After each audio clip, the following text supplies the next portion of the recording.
Welcome back for another Derek's Discussions. I'm here with a couple of my friends, and we're here to talk about some benefits, incentives, first-time home buying, multi-unit / being a landlord, and other opportunities for people to seize in 2023. Now, I'm going to introduce my friend, who is a real estate agent, Jeffrey.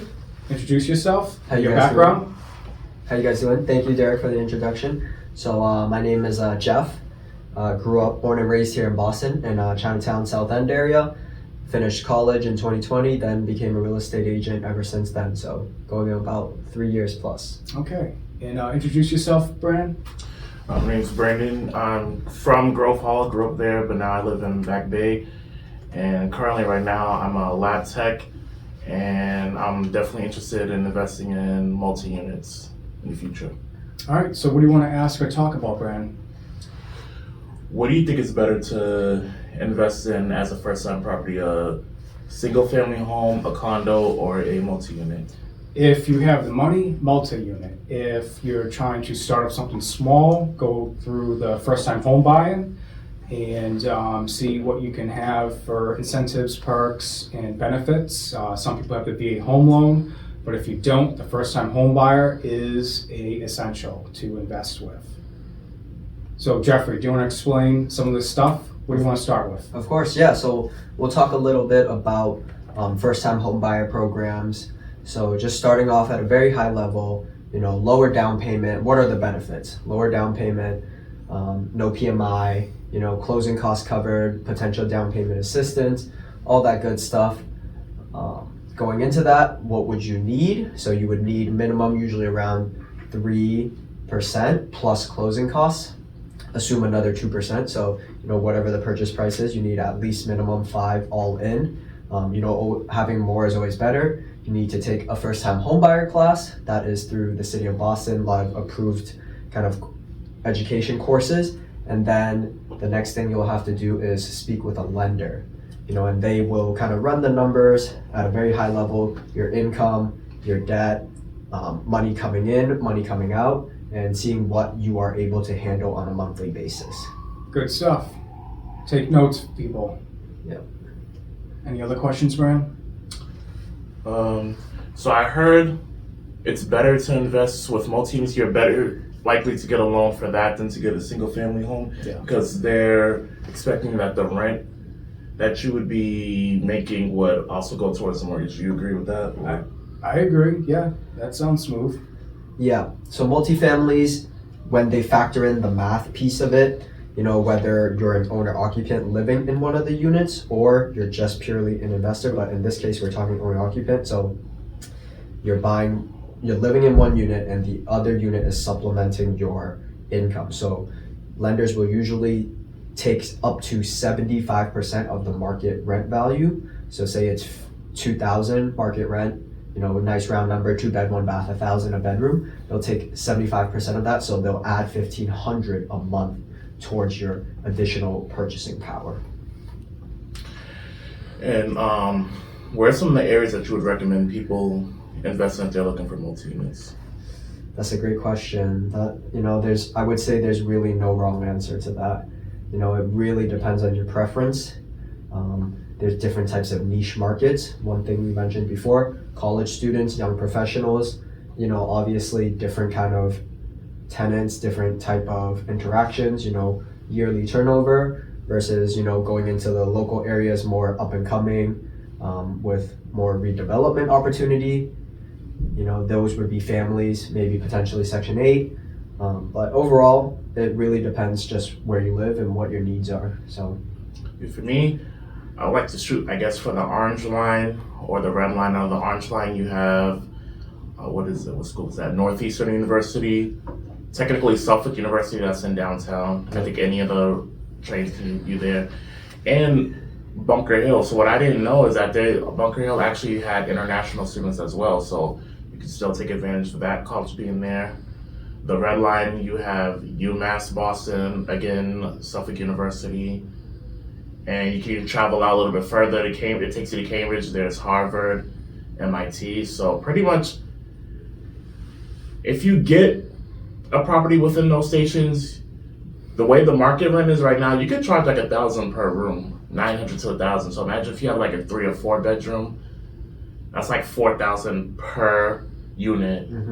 So one thing that I was looking to do was I wanted to invest in ideally a 4-unit, but there's not a lot of those in Boston, mainly 3 units. But what I would do is, since it's just me and I'm single, I would rent out the 3 floors, and I want to try to redo the basement and make that into like a 1-bedroom or a studio. Yeah. Of course, if it's approvable. But Yeah, so going off that, you mentioned a lot of blue chip areas in Boston, where we were going back to different types of tenants, right? yeah. You have more turnover, but you would say potentially you have less risk in the sense that, these are outsiders, transplants coming into Boston for professional jobs, grad student, whatever you name it, being a teacher. So they will usually, come and go, and they come in groups. So whether you're getting young professionals who just graduated college, want to kind of, live that post-grad life out in South Boston, very common destination for the young professionals coming here for the first time. But you can get by on the red line, so. Yep. Or, if you really want to go into a more developing area, say parts of like Dorchester, Hyde Park, anything like that sort. So going back to that, not only do you have to factor in your personal needs, right? It's just living ideally, but your risk appetite. That's the one thing that most people don't talk about. There's risk and reward, and in terms of it being on a graph, it is usually linear. So the more risk you take on, the more potential reward. And in real estate, we have this term called cap rate, which is just some fancy term for saying return on investment as a percentage. And generally in Boston, you would see in the blue chip areas as low as 3 to 4% return on investment year over year. Whereas if you're going into quote unquote riskier areas, you could see 6, 7, 8% return on your money. Would you recommend that people get a LLC when they're buying a multi-unit, or just do it traditionally? If you're just starting out, I would say it really does not matter too much at the very onset. Most people, when they're hiring an accountant to try to do all that fancy tax code stuff, it's great and you see it on TikTok and you hear about it anecdotally, but in real life, most people use it, as a means of anonymity, not more so like, if they're trying to come after your personal assets. Yes, that is, a possibility, but when you're just starting out in the game, I would say it doesn't really make that much of a difference. It's more so for just the anonymity piece of it. Yeah. Because you can still take the same tax deductions, unless you're running another business on the side where you can kind of like, make the numbers work out, and then you can add value on top of your business with more tax deductions from real estate. Overall, if you're owner occupying it, you're already getting a lot of the benefits with the residential tax exemption and stuff like that. So there's not too much more wiggle room, I would say. Okay. Yeah. Good stuff. Yeah. Yeah. I guess my only issue that I would say that it's not even a big issue, but more, I guess the down payment when it comes to a multi-unit is a lot harder than to get a regular single family house. Like most of them, you get a single family for like what, $500,000, 3 bedroom. But like when you want to get a multi-unit, those can go anywhere from $1 million to 1.5, and those aren't even like the good ones. Those would be like the rundown ones, or at least the ones that I've seen on like Trula, Realtor. Mm-hmm. So how would you motivate someone to still want to invest in multi-units? So the great thing about multifamily, or just in general talking about financing this topic, I think a lot of people kind of get this. There needs to be some like demystifying of it. When you're buying $1 million property, you're not putting $1 million down. You're not even putting close to half of that, a quarter of that. Most first-time home buyers, we're talking, in that category, you can probably get away with putting, 5, 10, 15% down. So you still need a chunk of money, right? $100,000 is no easy feat to just come up with. People take a lot of time to save for that. But going back to the down payment assistance programs and FHA, that's another big one that people mention. All of these things are very ideal, But in a market like Boston, remember we're talking about real estate is regional, it's not national. So Boston has a strong market because of the number of people, the influx of transplants that come in and out every single year. I believe we have about 150,000 students alone that come in and out of the city. So that's what, 1/6 of the population. That kind of changes. So we do see that difference, you know, in the summer versus the fall when all the students come back. But overall, you know, best thing, you do have to save up a chunk of change. You know, if you don't have at least 50K, close to, you know, mid 5 figures, closing in on 100K, like that's where you have the ability to have a little bit more wiggle room, and then you can offset that with, you know, your income, and then hopefully you don't have any debt. So big common trap, I would say. Cool. Now, what is your experience with like clients with dealing with these programs, whether it's Boston or New England or even New York, out of curiosity? Because I know your firm covers those areas. Yeah, no, that's a great question.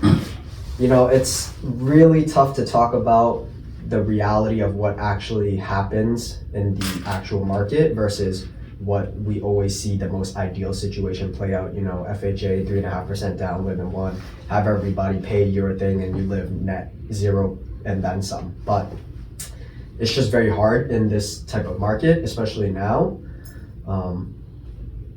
Going back to first-time homebuyer programs, one of my very first accepted offers when I started real estate was an affordable condo in East Boston, 2-bed, 1-bath. It was a resale, so not the typical lottery system where you put your name in and then you hope you get picked out of a hat. It was one affordable owner wanted to get rid of their property, and they have to sell it with the city of Boston's approval to the next affordable owner.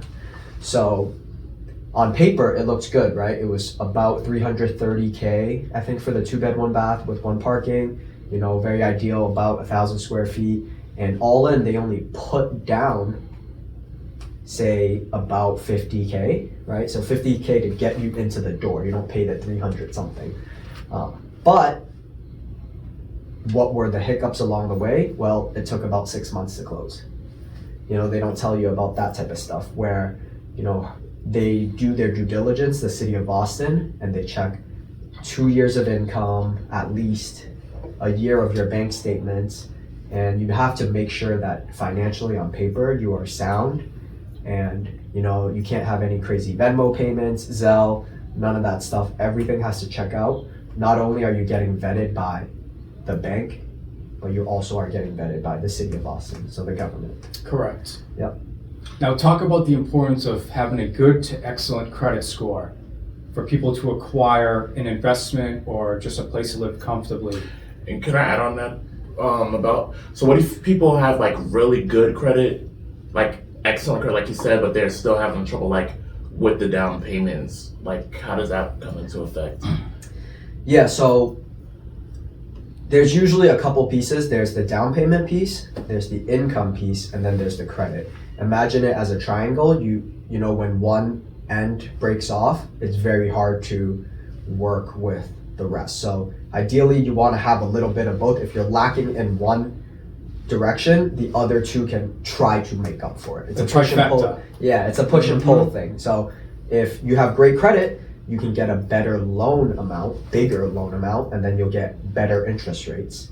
If you are lacking in the down payment piece, you make up for it by having great stable income. It might not be a lot even after taxes, but nowadays the average income I think in Boston is like 85K, something like that. That sounds pretty ridiculous. And those people are still living paycheck to paycheck if you're renting, you know? So you can increase that, and then best is to just really not have any debt on your personal balance sheet. So no car payments, no none of that, you know? If you have pretty much zero debt and you can maximize your income with no down payment, then you'll be able to afford a bigger loan, quote unquote, because, you know, just for reference, the bank, you can say that whatever you make on a monthly basis, your gross, they will allow you to pay at most 50%. And more so when they're stress testing it, doing a debt to income ratio, month to month, they only want closer to say like 40% of your gross take home to be put towards a mortgage. And that's not including taxes, potential mortgage, private mortgage insurance, and HOA fees, all that good stuff. So Now talk about what's the lowest credit score that you work with or your firm does to help them acquire these assets, investments, or places they just want to have for themselves. credit score, minimum, I would say ideally, above a 650.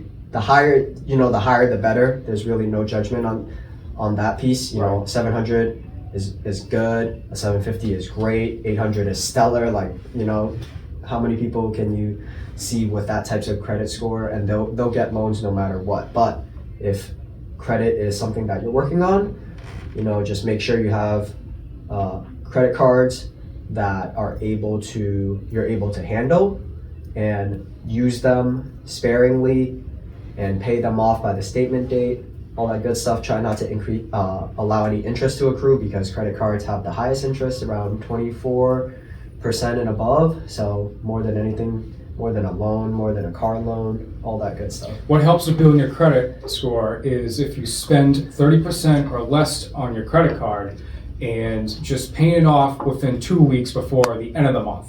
That will drastically help you reach a higher level of a credit score. Yep, pay it off, use it, and that's it. Use it with your own due diligence. Now, what is this called? Is it called equity or something? I don't remember the name of it. Like, let's say if I have a house and I want to take out a loan on the house to get another one. What is that called? A home equity line or HELOC. How do you feel about that? So, like, let's say you had one multi and you wanted to get another one in a few years. Would you recommend somebody take out equity on that?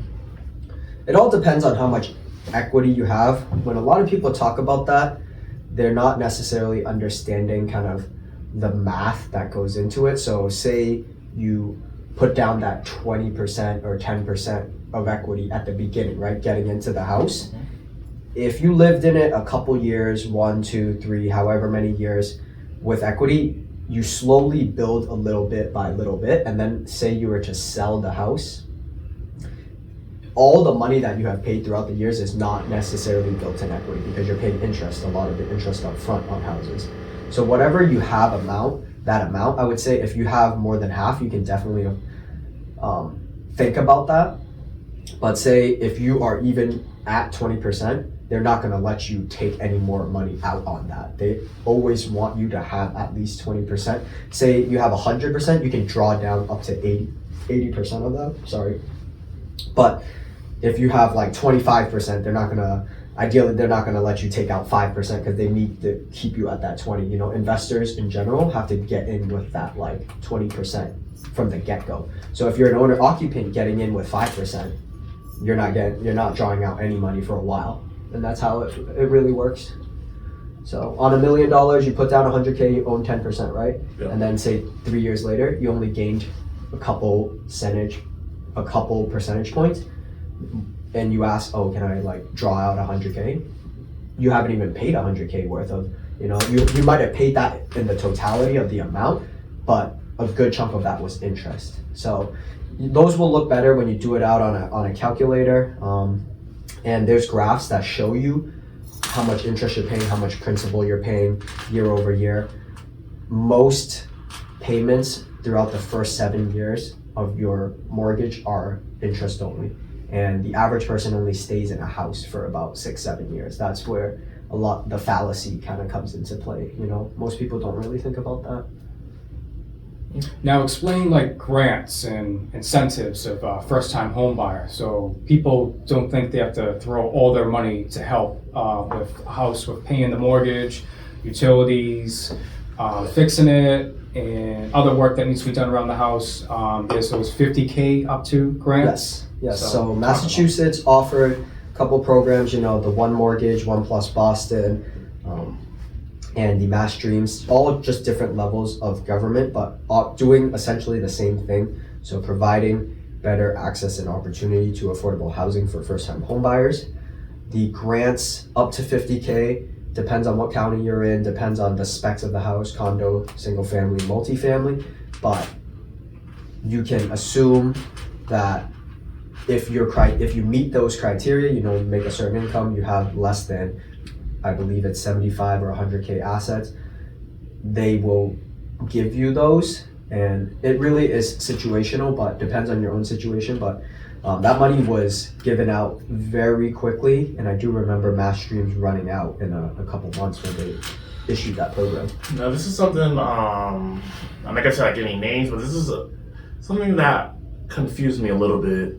Now, they said that you're only allowed to make a certain amount of money to get these loans. But again, when you're looking at a multi-unit and like a good, not even a good one, a decent one, we're talking anywhere from $1 million to 1.5 million. You have to make over 100K. Yeah. So I don't understand how they would only cap you at that amount. So I know when I took a homeowners class, when I first started, I think I was making around 50K, and they told me straight up, you're not going to be able to afford a multi-unit.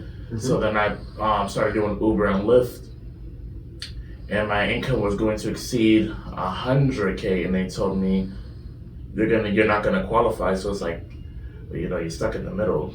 Yeah, that's a great point you make. And there's one caveat that I think amongst the whole realm of affordable housing, we do have to take this into consideration, and that the most important thing is, I would not say those affordable housing programs are great investments for your money.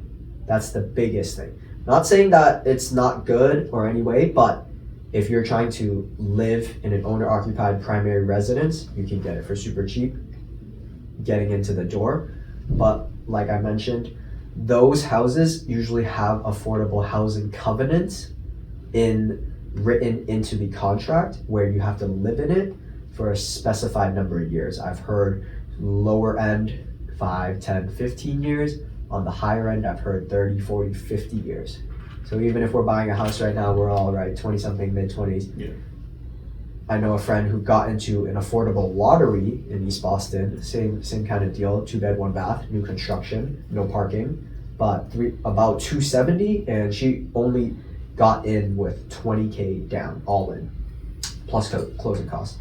And her affordable housing covenant is 50 years.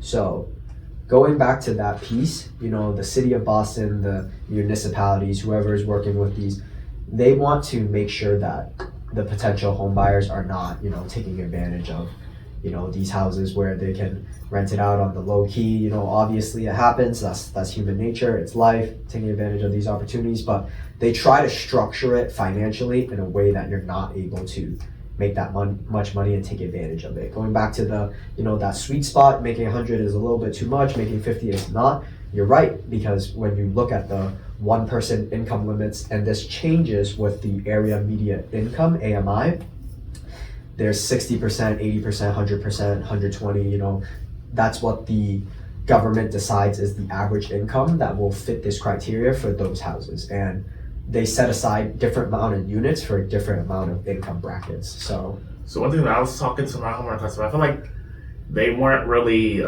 they had extremely wonderful opportunities for like the single family houses, the condos, but I really feel like they didn't have much opportunities for the multi-units. And another thing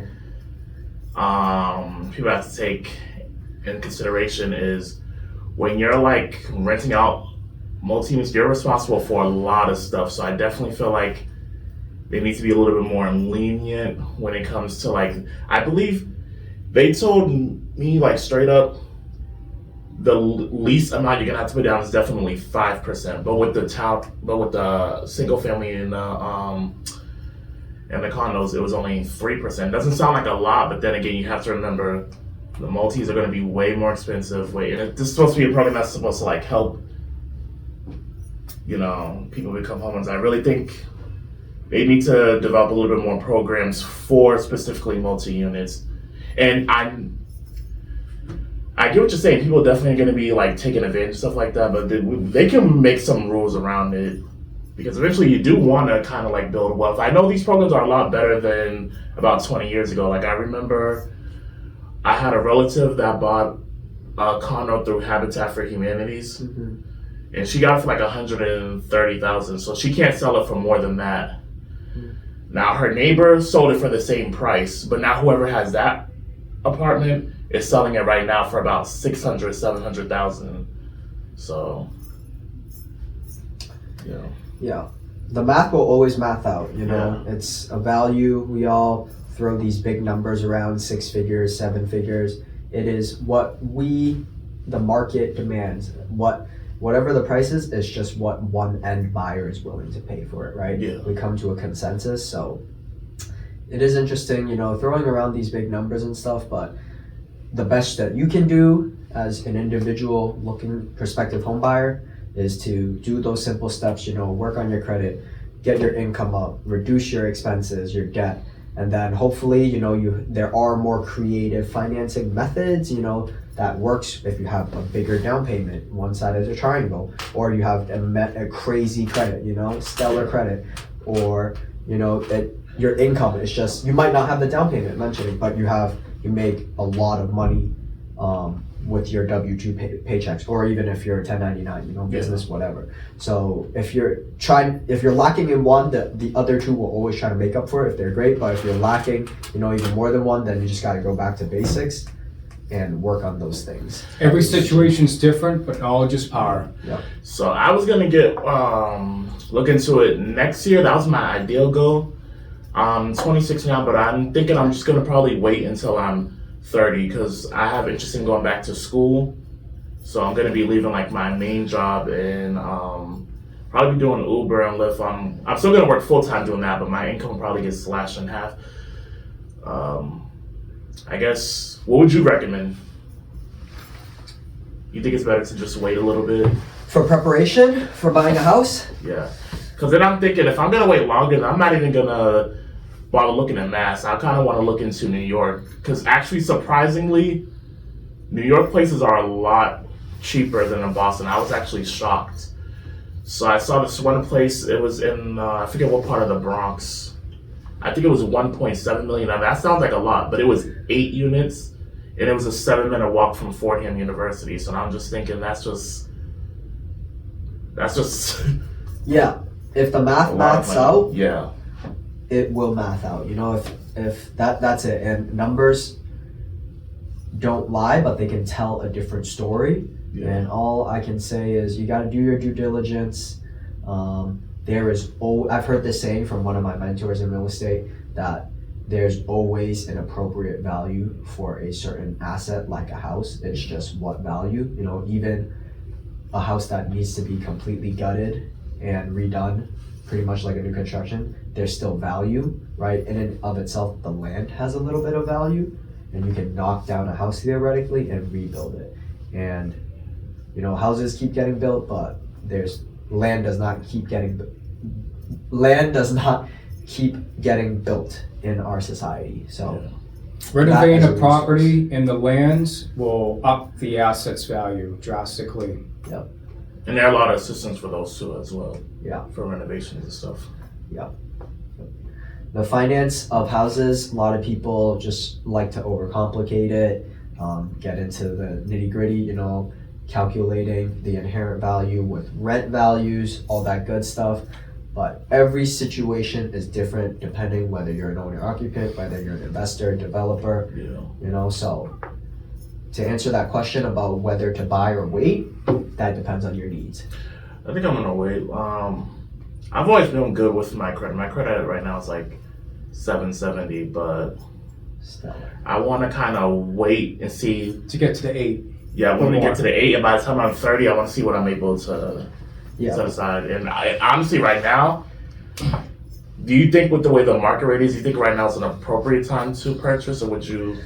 Because when I'm looking, I'm seeing like 1.5 million for like Grove Hall, Blue Hill Avenue. It's like I'm not paying that to have bullets come through my window.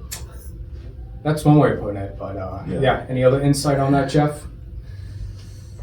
You know, we've all grown up here, and in Boston, there's a reason why real estate here stayed so strong, even during COVID. And I joined during COVID, so, you know, I was one of those following the bandwagon and stuff. But as people are kind of leaving the profession, I've been able to stick it through and see it. I don't have a magic crystal ball. Anybody who is telling you whether it's going to crash or not is probably, just making stuff up or just throwing speculations, which is okay. But in my eyes, seeing the science and the math kind of math out, we did have a 30% correction, at its worst during COVID. But guess what? After 6 months, it rebounded to all-time highs and surpassed that. So, there is really no, I would say, accurate time. You can't really time the market. And if it fits your needs, it's worth it, I would say. Because like for myself right now, I'm actually looking of purchasing, even in these incredible turbulent times. We have a 7.5 plus mortgage rate.